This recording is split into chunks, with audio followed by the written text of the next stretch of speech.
Hello friends, कैसे हैं आप सभी। इस लॉकडाउन के समय में मैं उम्मीद करता हूं कि आप सभी अच्छे हैं, सेफ हैं और अपनी एमएससी एंट्रेंस की तैयारी भी अच्छे से कर रहे हैं।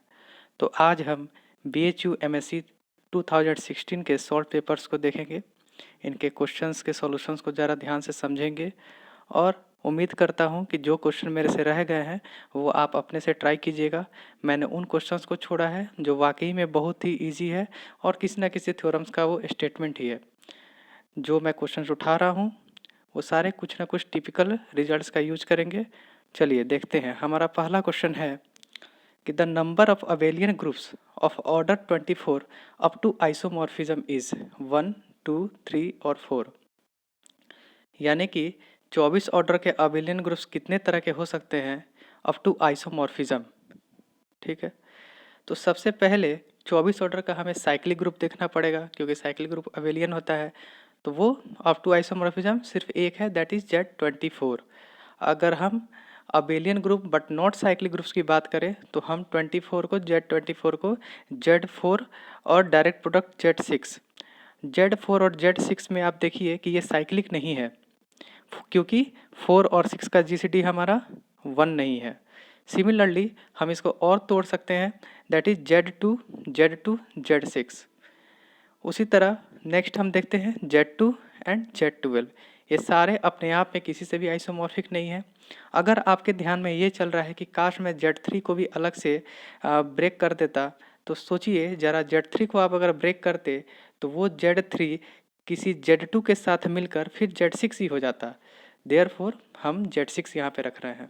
इसके अलावा आपके माइंड में अगर कुछ आइसोमॉर्फिक ग्रुप्स आ रहे हैं तो ज़रा सोचिए, लेकिन फाइनली ये टोटल 4 ही होंगे। नेक्स्ट क्वेश्चन पे हम आते हैं। ये रिंग का क्वेश्चन है कि if Z plus dot is the ring of integers then which of the following is true. एक ही ऑप्शन ट्रू है। तो सबसे पहला नंबर है हमारा कि NZ has 0 divisors if n is not prime. ठीक है, हम n नॉट प्राइम में n इक्वल टू 4 ही ले लेते हैं। क्या 4Z के पास 0 डिवाइजर्स है? सोच के देखिए, क्या 4Z में कैसे एलिमेंट्स हैं? 0 plus minus 4 plus minus 8 plus minus 12 dot dot dot. दो नॉन जीरो एलिमेंट्स को आप मल्टीप्लाई करते हैं तो क्या आपको कभी जीरो मिलता है? तो नहीं। इट मीन्स NZ, एक पार्टिकुलर रिजल्ट में हम देख रहे हैं कि NZ यानी कि 4Z के पास कोई जीरो डिवाइजर नहीं है, तो ये रिजल्ट ट्रू नहीं है। Next is the char of NZ is n। NZ का जो हमारा कैर है वो n होगा। आप ज़रा देखिए कि हम अगर सपोज करें कि कैर ऑफ NZ, यहाँ पर मैंने 2 ऑप्शन यानी कि 3 का बना दिया है बाई मिस्टेक। आप इस पे ध्यान से देखिए ज़रा कि अगर कैर ऑफ NZ मेरा n हो जाता तो क्या होता। तो इट मीन्स कि हम n से अगर मल्टीप्लाई करें, चूँकि यहाँ पे एडिशन है, तो n से मल्टीप्लाई करें NZ के सारे एलिमेंट्स के साथ तो वो हमेशा 0 हो जाएगा। आप पहला एलिमेंट 0 को छोड़कर दूसरा एलिमेंट आप n को ही उठाइए कि आप n में n से मल्टीप्लाई करते हैं तो क्या कभी आपको 0 मिलता है? बिल्कुल नहीं, that will B n square. तो इट मीन्स NZ का कैर n नहीं होगा। तो फिर हम क्या कह सकते हैं कि अगर n नहीं होगा तो कैर ऑफ NZ के लिए हमें देखना होगा कि क्या किसी भी एलिमेंट के लिए क्या हमारे पास 0 को छोड़कर किसी भी एलिमेंट के लिए क्या ऐसा एक इंटीजर आ रहा है जिसमें हम मल्टीप्लाई करें और वो 0 वैल्यू हो जाए। तो नहीं, it means char of NZ क्या होगा? Char of NZ will be 0। Third question जिसका सॉल्यूशन हमने 2 पे लिख दिया बाई मिस्टेक। हमें ये देखना है कि क्या Z और NZ आइसोमॉर्फिक हैं अंडर रिंग, यानी कि रिंग आइसोमॉर्फिज्म की बात हो रही है। रिंग आइसोमॉर्फिज्म क्या होता है? जस्ट लाइक ग्रुप आइसोमॉर्फिज्म, और उसमें रिंग की जो एक और प्रॉपर्टी है डॉट के रेस्पेक्ट में, वहाँ पर भी वो ऑपरेशन प्रिजर्विंग हो जाए। यानी कि phi of A plus B is equal to phi A plus phi B, phi of AB is equal to phi A into phi B, and phi is 1 1 and onto. आप ध्यान से देखिए कि अगर हम सपोज कीजिए कि हमारा NZ और Z के बीच में हम ये देख सकते हैं कि इसमें हमें सब ग्रुप के ग्रुप के रेस्पेक्ट में आइसोमॉर्फिज्म होता है, बट सब ग्रुप के रिंग के रेस्पेक्ट में आइसोमॉर्फिक नहीं होता है। आइसोमॉर्फिक ही क्या, मान लीजिए कि कोई होमोमॉर्फिज्म ही ऐसा आता है, सपोज कर लीजिए, क्योंकि हर आइसोमॉर्फिज्म एक होमोमॉर्फिज्म होता है, तो मान लिया हमने कि एक रिंग होमोमॉर्फिज्म ही आता है n greater than 1 पे, तो क्या होगा, फाई ऑफ के विल बी इक्वल टू के इंटू फाई ऑफ 1, और फाई ऑफ 1 इंटू 1 अगर हम करें तो फाई ऑफ 1, लेकिन फाई ऑफ 1 इंटू 1 अगर ऑपरेशन प्रिजर्विंग की बात करें तो फाई ऑफ 1 का होल स्क्वायर हो जाएगा, दैट विल बी फाई 1। तो यहाँ से चूंकि एनजेड हमारा, एनजेड क्या है, क्या एनजेड के पास कोई जीरो डिवाइजर्स है, तो एनजेड के पास जीरो डिवाइजर नहीं होता, तो फाई 1 या तो जीरो होगा, नहीं तो फाई 1 जो है वो यूनिटी ऑफ एनजेड यानी कि 1 के इक्वल, 1 से डिनोट कर रहे हैं। यहाँ पर हमारा जो 1 है यूनिटी ऑफ एनजेड की बात कर रहे हैं हम, तो या तो फाई 1 आपका जीरो होगा या फिर फाई 1 आपका 1 होगा। तो अगर फाई 1 जीरो हुआ तो फाई ऑफ के क्या हो जाएगा आपका totally, that will B zero. तो इट मीन्स कि जो आप रिंग होमोमॉर्फिज्म मान रहे हैं वो क्या होगा, सारे वैल्यू जीरो पे चले गए। तो अगर सारे वैल्यू जीरो पे चले गए तो आइसोमॉर्फिज्म कैसे हुआ, ये तो जीरो के होमोमॉर्फिक हो जा रहा है। सिमिलरली अगर फाई 1 1 के इक्वल हो जाए, सपोज कीजिए कि फाई 1 आपका 1 के इक्वल हो गया, तो इट मीन्स कि एनजेड के पास एक यूनिटी एलिमेंट आ रहा है। लेकिन आप ध्यान से सोचिए, अगर n ग्रेटर देन 1 है तो क्या कोई यूनिटी एलिमेंट आता है, तो ऐसा नहीं ट्रू है। इट मीन्स ये रिजल्ट भी ट्रू नहीं है। फोर्थ वन आपका, फोर्थ क्या है कि every integral domain of char zero is infinite, ये रिजल्ट ट्रू है। देखिए ऑप्शन टिक करना बड़ी बात नहीं है, बड़ी बात ये है कि हर ऑप्शन के पीछे आपके पास उसके कितने रिजल्ट्स आपको ध्यान में है, क्या आप सारी प्रॉपर्टीज़ को ध्यान में रख रहे हैं या नहीं। तो ऑप्शन टिक करना जरूरी नहीं है, जरूरी ये है कि आपको टॉपिक आपको समझ में कितना आया या नहीं आया। तो देखिए कि ये हमारे पास ऑप्शन है कि every integral domain of char zero is infinite, ये रिजल्ट होता है। आप इसे प्रूफ कर लीजिए। मान लीजिए कि फाइनाइट है, यानी कि हर इंटीग्रल डोमेन जिसका कैर जीरो है वो फाइनाइट है। आप इसका कन्वर्स मान रहे हैं तो हर इंटीग्रल डोमेन को नहीं कहेंगे, आप मान लें कि there exist an integral domain of char zero which is finite, तो it means that will be a finite integral domain. तो चलिए, अगर फाइनाइट इंटीग्रल डोमेन है, हम जानते हैं कि इंटीग्रल डोमेन के पास एक यूनिटी एलिमेंट जरूर होता है, ठीक है। तो यूनिटी एलिमेंट अगर होता है तो ये अपने आप में आई जो है ये एक फाइनाइट ग्रुप भी है, तो इट मीन्स कि 1 का अगर हम देखें तो ऑर्डर ऑफ आई क्या होगा, दैट इज n, यानी कि n इंटू 1 करें या यूनिटी पे मल्टीप्लाई करें तो वो हमेशा जीरो होगा। इसका मतलब क्या हो गया कि इस यूनिटी के पास फाइनाइट ऑर्डर है, लेकिन हमें क्या गिवन है, कैर ऑफ आई जो है वो क्या है, वो हमारा जीरो है, लेकिन हमें 1 का एक फाइनाइट ऑर्डर मिल रहा है, यहाँ पर 1 का एक फाइनाइट ऑर्डर मिल रहा है। इट मीन्स कि हम किसी भी 1 ही नहीं और भी आप एलिमेंट्स को उठाइए, उसके लिए भी n इंटू एक्स क्या होगा, वो भी आपका जीरो ही होगा। इट मीन्स हमें ये मिल रहा है कि कम से कम एक n पॉजिटिव इंटीजर ऐसा जरूर आ रहा है जो कि कैर बन सकता है, या फिर उससे छोटा भी आप कह सकते हैं। तो चूंकि ऐसा फाइनाइट और नॉन जीरो नंबर हमें मिल रहा है कैर के रूप में, तो फिर हम यहाँ पे जो मान रहे हैं कैर आई इक्वल टू जीरो, ये रिजल्ट ट्रू नहीं है। नाउ ये सिंपल सा क्वेश्चन है, बहुतों ने ये टॉपिक नहीं भी पढ़ा होगा, लेकिन ये आसान है। Z5X में ऐसे पोलिनोमियल्स होते हैं जिसके इंटीजर कहाँ से है, Z5 से है। तो क्वेश्चन देखिए कि फैक्टराइजेशन क्या होगा। तो सबसे पहले ध्यान से देखिए कि पहला फैक्टराइजेशन लिखा हुआ है x-1 का होल स्क्वायर x-2 का होल स्क्वायर। इट मीन्स कि -1 Z5 में होना चाहिए, -2 Z5 होना चाहिए। क्या ये ट्रू है? नहीं, क्योंकि हम 0 1 2 3 4 यही जानते हैं Z5 में। अलग बात है कि -1 एक्चुअली में 4 के इक्वल है, बट ये तरीका नहीं है लिखने का। तो फर्स्ट ऑप्शन रॉन्ग हुआ, दूसरा ऑप्शन ये भी रॉन्ग हुआ, तीसरा और चौथा ऑप्शन में थोड़ा हमें देखना होगा। तो देखिए सबसे पहले ऑप्शन से ही दिख रहा है, क्या अगर हम 1 डालते हैं तो क्या हमारी वैल्यू f की 0 हो रही है, तो f of 1 will be equal to 0, obvious है। f ऑफ -1 करके देखें तो 0 मिल रहा है, लेकिन -1 क्या होता है, -1 एक्चुअली में 4 के ही इक्वल होता है Z5 में। तो यानी कि हमारे पास एक रूट 1 है, एक रूट 2 है। वैसे ही चेक करते करते आप देखिए 3 मिलेगा, 4 मिलेगा। पहले माइनस में आएंगे, -1 -2 -3, लेकिन अब देखिए सेकंड ऑप्शन और फोर्थ ऑप्शन को बहुत ध्यान से देखिए। यहाँ पर आंसर हमारा भी -1 -2 -3 ऐसे आ रहा है। रूट्स तो 1 2 3 4 है, तो ऐसे ही लिखते हैं। लेकिन Z5 की बात हो रही है और Z5 में 0 से लेके 4 के ही मेंबर होंगे, तो ये x-1 हमारा x+4 हो जाएगा।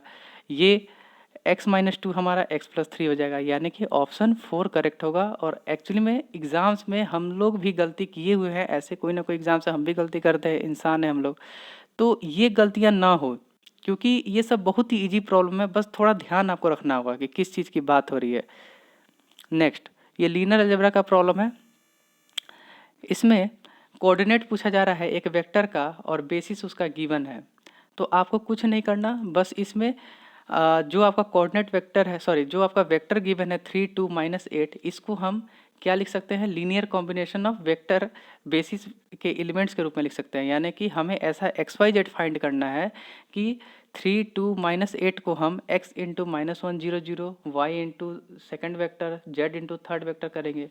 आप इसे जब सॉल्व कीजिएगा तो पहले z की जो वैल्यू है वो आपकी -1 आएगी, बट अनफॉर्चुनेटली हो सकता है ये क्वेश्चंस में प्लस माइनस का कुछ इधर उधर हो गया होगा, तो यहाँ पर कोई ऑप्शन ट्रू नहीं है।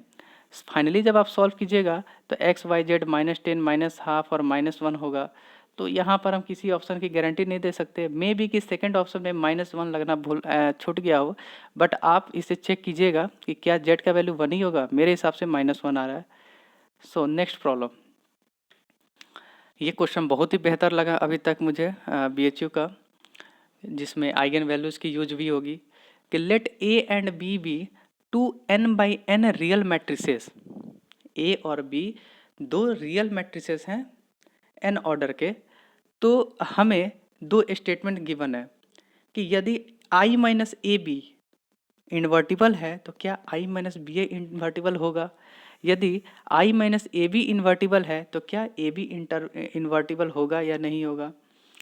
तो सबसे पहले इसको हम आइगन वैल्यूज़ के यूज पे देखेंगे। आप ध्यान से याद कीजिए, थोड़ा बहुत आपको ध्यान में हो कि किसी भी मैट्रिसेस का, किसी भी स्क्वायर मैट्रिसेस का डिटर्मिनेंट उनके आइगन वैल्यूज़ के प्रोडक्ट के इक्वल होता है।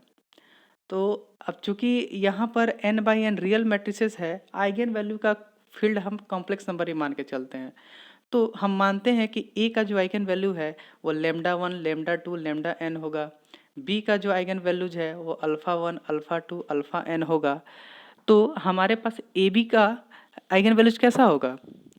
तो सिमिलरली फर्स्ट आइगन वैल्यूज दोनों के मल्टीप्लाई, दूसरे आइगन वैल्यूज दोनों के मल्टीप्लाई, ऐसे ही आते जाएंगे। यानी कि AB का आइगन वैल्यू λ1 इंटू α1, फिर λ2 इंटू α2 कॉमा करते हुए लिख रहे हैं, ये सारे आइगन वैल्यूज होंगे λn इंटू αn। अब I जो है वो एक आइडेंटिटी मैट्रिक्स है, उसके आइगन वैल्यूज क्या होते हैं 1। तो इट मीन्स कि हमारा जो मैट्रिसेस गिवन है I माइनस ए बी, तो इसके आइगन वैल्यूज कैसे होंगे 1 minus λ1 into α1, 1 minus λ2 into α2, 1 minus λn into αn। और इन सब का प्रोडक्ट, चूँकि I माइनस ए बी एक मैट्रिसेस है जो इन्वर्टिबल है, यानी कि इन सब का प्रोडक्ट क्या हो जाएगा, वो भी non zero. It means 1 minus λ1 α1 into 1 minus λ2 α2, ये सारे प्रोडक्ट जीरो नहीं होंगे। तो आप λ1 α1 को अगर कम्यूट, चूँकि रियल नंबर है तो कम्यूट कर सकते हैं। तो वहाँ से आप ये देख रहे हैं कि I माइनस बी ए का जो आइगन वैल्यू होगा वो भी यही सेम प्रोडक्ट होगा, इसलिए ये भी नॉन जीरो होगा। चूँकि सारे आइगन वैल्यूज़ के प्रोडक्ट चूँकि नॉन जीरो हो रहे हैं, इट मीन्स हमारा ये मैट्रिसेस का डिटरमिनेंट नॉन जीरो है। और जिस मैट्रिसेस का डिटरमिनेंट नॉन जीरो हो वो मैट्रिक्स क्या होता है, इन्वर्टिबल होता है। ठीक है। नेक्स्ट ऑप्शन जो है I माइनस ए बी अगर इन्वर्टिबल होगा तो क्या ए बी इन्वर्टिबल होगा। सोचिए ज़रा, अगर I माइनस ए बी मेरा इन्वर्टिबल है तो क्या आप गारंटी दे सकते हैं कि ए बी भी इन्वर्टिबल होगा। बोलिए। तो क्या आप खुद से सोचिए, क्या आप कोई दो ऐसा मैट्रिसेस उठा सकते हैं A और B टाइप n/n हो या n इक्वल टू कोई भी फिक्स नंबर हो, कि ए बी को हम जीरो मैट्रिसेस कर दें। ठीक, तो I माइनस ए बी क्या हो जाएगा, वो खुद I हो जाएगा, यानी कि वो इन्वर्टिबल रहेगा। लेकिन ए बी चूँकि जीरो मैट्रिक्स है तो इन्वर्टिबल नहीं रहेगा। तो बिल्कुल एक सिंपल सा एग्जांपल आप देखिए, ए इक्वल टू हमने लिया है, सिर्फ फर्स्ट एंट्री पे हमने 1 रखा है, बाकी जगह 0। बी वाले में लास्ट एंट्री पे 1 रखा है, बाकी सब कुछ 0। ए बी को देखिए आप, 0 मैट्रिसेस है, तो आई माइनस ए बी क्या हो गया, आई, यानी कि ये इन्वर्टिबल है। लेकिन क्या ए बी इन्वर्टिबल है, नहीं। 0 मैट्रिक्स है तो डिटरमिनेंट भी 0 हुआ, यानी कि ए बी इन्वर्टिबल नहीं है। इट मीन्स कि आपका ऑप्शन 3 सही है। 3 ऑप्शन क्या कहता है कि आई माइनस ए बी इन्वर्टिबल है, तो आई माइनस बी इन्वर्टिबल होगा। लेकिन अगर आई माइनस ए बी इन्वर्टिबल है तो हम ये गारंटी नहीं दे सकते, देखिए इन चीज़ों का लाइन देखिए, हम ये गारंटी नहीं दे सकते कि ए बी हमेशा इन्वर्टिबल होगा। मे और मे नॉट भी ये रिजल्ट है, ठीक है। ओके, ये क्वेश्चन भी बहुत ही अच्छा है।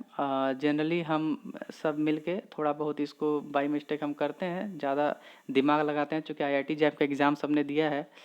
लेकिन ये क्वेश्चन बहुत छोटा सा रिजल्ट बस यूज करेगा। क्या है आपका गिवन कि अगर f x equal to x cube minus x minus 1 एक रियल पोलिनोमियल है, ठीक है, देन फर्स्ट ऑप्शन है f has a zero in close interval 0,1, f has a zero in close interval 1,2, f has a zero in close interval 2,3 and f has no zero. Cubic polynomial है, ठीक है। आपने हमेशा ये result पढ़ा होगा कि कोई भी ऑड डिग्री पोलिनोमियल के पास कम से कम एक जीरो जरूर होगा। तो क्या आपका डी ऑप्शन सही है? डी ऑप्शन आपका सही नहीं है। एक जीरो तो आएगा, अब हमें ये बताना है कि भाई वो कहाँ पे होगा, 0 1 के बीच में होगा, 1 2 के बीच में होगा, या 2 3 के बीच में होगा। तो अब रूट्स का फाइंड करना, आप बहुत सारे चीज़ें यूज कर सकते हैं, जैसे एफ डैश एक्स जीरो कर दिया हमने, F double dash x zero करके देख रहे हैं ग्रेटर देन है कि लेस देन है, अपवर्ड पैराबोला हो रहा है, डाउनवर्ड हो रहा है, लेकिन रूट कहाँ जा रहा है ये देखना है। तो सबसे सिंपल एग्जाम्पल कुछ याद आ रहा है आप लोगों को, वो है bisection method. Bisection method, Darboux method भी कहीं कहीं बोलते हैं। बस एंड पॉइंट पे आपको देखना है कि वो क्या, एंड पॉइंट पे उनके साइन चेंज हो रहे हैं। अगर इतना आपने देख लिया तो आपका काम बन गया। तो देखिए पहले वाले ऑप्शन में अगर हम एफ जीरो वैल्यू रखते हैं तो क्या आएगा, -1, यानी कि एक जगह निगेटिव हो रहा है। 1 रखते हैं तो क्या आएगा, 1 -1 दैट विल बी -1, यानी कि दोनों साइड में वैल्यू क्या आ रही है आपकी, -1। एफ क्या है, एक कंटिन्यूस फंक्शन है, तो दो एंड पॉइंट पे वैल्यू उसकी निगेटिव ही है, ठीक है, 2 पॉइंट पे उसकी वैल्यू निगेटिव है। तो हम यहाँ पे कुछ गारंटी नहीं दे पा रहे कि रूट होगा या नहीं होगा, ठीक है। दूसरे वाले को देखिए 1 और 2, ठीक है, 1 और 2, 1 रखा तो क्या वैल्यू आएगा, 1 -1 दैट इज -1। 2 रखा तो क्या आएगा, ध्यान से देखिए, दैट विल बी पॉजिटिव, यानी कि 1 और 2 में आपका 0 आएगा। अब आप थर्ड ऑप्शन पे जाने की ज़रूरत नहीं है क्योंकि एक ही ऑप्शन सही है। तो इट मीन्स कि हमारा ऑप्शन कौन सा सही है, that is B, f has a zero in -1,2। Okay, ये जो क्वेश्चन है ये अभी तक हमने BHU 2016 का पेपर देखा, लेकिन इसका मतलब ये नहीं कि BHU ही सब कुछ है। आपको थोड़ा बहुत DU का भी पेपर देखना चाहिए। DU का पेपर थोड़ा बहुत लिटिल बिट लेवल हाई है, लेकिन आपकी टेस्टिंग नॉलेज भी बहुत ज़रूरी होती है। तो देखिए मैक्सिमम और मिनिमम वैल्यूज ऑफ ये फंक्शन गिवन है 5x² + 5y² + 2xy on the circle x² + y² = 1। Simple सी बात है, जब भी ये सर्किल ध्यान में आए तो आप पोलर कोऑर्डिनेट्स का ध्यान में रखिए। सर्किल है तो x क्या होना चाहिए, कोई ना कोई कॉस थीटा रहा होगा, थीटा एंगल है, y क्या रहा होगा, साइन थीटा रहा होगा। तो आप डायरेक्ट इसमें वैल्यू डालिए, कोई टेंशन की बात ही नहीं है। तो एफ क्या हो जाएगा आपका, 5 cos square plus sine square, अच्छे जानते हैं दैट इज 1, यानी कि प्लस उसके बाद 2 into sine theta cos theta that will be sine 2 theta, यानी कि एक्चुअली में आपका फंक्शन क्या है, 5 + साइन 2 थीटा। अब ये कहाँ मैक्सिमम कहाँ मिनिमम, यही तो देखना है इसमें। तो देखिए साइन 2 थीटा, कोई भी साइन थीटा ही मान लीजिए, साइन थीटा कहाँ पे 0 होगा, सॉरी कहाँ पे -1 होगा, मिनिमम वैल्यू क्या होती है इसकी, -1। तो थीटा इक्वल टू अगर 3 π/2 रख दे, तो अगर थीटा इक्वल टू π/2 रख दे तो मैक्सिमम वैल्यू, यानी कि सबसे मिनिमम वैल्यू क्या होगा, 5 - 1 दैट इज 4। मैक्सिमम वैल्यू क्या होगा, 5 + 1 that is 6. It means max is 6 and minimum is 4. Hence the option 2 will be correct. Next भी हमारा ड्यू का ही प्रॉब्लम है और ये अभी तक का मुझे सबसे बेस्ट प्रॉब्लम लगा जितने भी ड्यू और बीएचयू का मैंने देखा पेपर अभी फ़िलहाल। ये 2017 का पेपर है। आप इसे थोड़ा अपने से ट्राई कीजिए। हो सकता है सारे प्रॉब्लम तो आप ट्राई बना नहीं सकते, लेकिन कोशिश ज़रूर कीजिए कम से कम, क्योंकि लाइफ में बहुत सारे एग्जाम्स अभी रखे हुए हैं। तो ये सवाल को देखिए ज़रा कि A = Q × Q, ठीक है। तो R² का सबसेट है। U जो है वो क्या है, वो सेट ऑफ ऐसे लाइंस हैं R² के जो कि A के साथ यानी कि Q × Q के साथ कम से कम 2 ऐसे पॉइंट्स पे ज़रूर इंटरसेक्ट कर रहे हैं।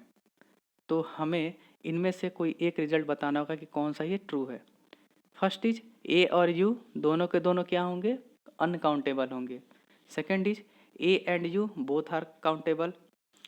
थर्ड इज, ऐसे में काउंटेबल अनकाउंटेबल की बात हो रही है, तो हम डायरेक्ट चलते हैं। अब आपने जितने भी बुक पढ़े होंगे काउंटेबिलिटी के, आपको ये तो ज़रूर कहीं ना कहीं मिला होगा, हर बुक में इतना ज़रूर मिला होगा कि set of all rational numbers is always countable. इसे प्रूव करने की ज़रूरत ही नहीं है। और 2 कार्टेशियन प्रोडक्ट है आपका Q और Q का ही, तो 2 काउंटेबल सेट का प्रोडक्ट भी क्या होगा, हमेशा काउंटेबल। तो ये तो तय हो गया कि हमारा A जो है वो काउंटेबल होगा। U पे इंटरेस्टिंग है आपका सवाल कि U से क्या आप कह सकते हैं कि ये काउंटेबल होगा या अनकाउंटेबल होगा।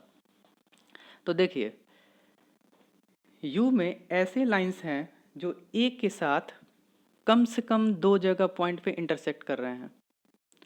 बचपन में आपने सुना होगा कि अगर आपको 2 पॉइंट दे दिया जाए तो आप एक लाइन जरूर खींच सकते हैं जो कि दोनों पॉइंट के साथ क्या करे, दोनों पॉइंट से पास करे, ठीक है। तो अब U आपका कैसा है, ऐसे सारे लाइंस जो कि A के साथ कहीं ना कहीं इंटरसेक्ट करे कम से कम 2 ऐसे पॉइंट पे। तो 2 पॉइंट का ही हम बात करते हैं पहले। अगर आप 2 पॉइंट A का बता दीजिए तो क्या आपके पास एक यूनिक लाइन है जो उस 2 पॉइंट से इंटरसेक्ट होके जा रहा है? बिल्कुल, 2 पॉइंट से गुजरने वाली एक हमेशा यूनिक लाइन ही होती है, ठीक है। तो यानी कि हर मेंबर यानी कि Q × Q का कोई भी 2 मेंबर आप उठा रहे हैं, मतलब कि Q का एक मेंबर और Q का दूसरे Q का एक मेंबर आप अगर उठाते हैं, ठीक है, उसी तरह सेकंड वाले का, तो आपको हमेशा एक यूनिक लाइन ज़रूर मिल रहा है, ठीक है। 2 पॉइंट ऐसे मिल रहे हैं, आप A का उठा रहे हैं Q/Q का, तो हर 2 पॉइंट के लिए एक लाइन गुजर रहा है, that will be a unique line, ठीक है। तो इट मीन्स कि Q × Q के हर 2 मेंबर के लिए हमें क्या मिल रहा है, एक ही लाइन मिल रहा है, ठीक है। अगर 3 पॉइंट से गुजरे, सोचिए ज़रा, अगर 3 पॉइंट से गुजरे Q × Q के, तो क्या वो 2 पॉइंट से नहीं गुजर रहा? बिल्कुल गुजर रहा है। तो जब 2 पॉइंट हम उठा रहे हैं तो एक लाइन मिल रहा है, 3 उठा रहे हैं तो भी एक लाइन मिल रहा है। तो इट मीन्स कि Q/Q से कहीं ना कहीं ये उसका सबसेट की तरह बिहेव कर रहा है। जो लाइंस हैं वो आपके इन पॉइंट पे डिपेंड कर रहे हैं एक्चुअली में, ठीक है।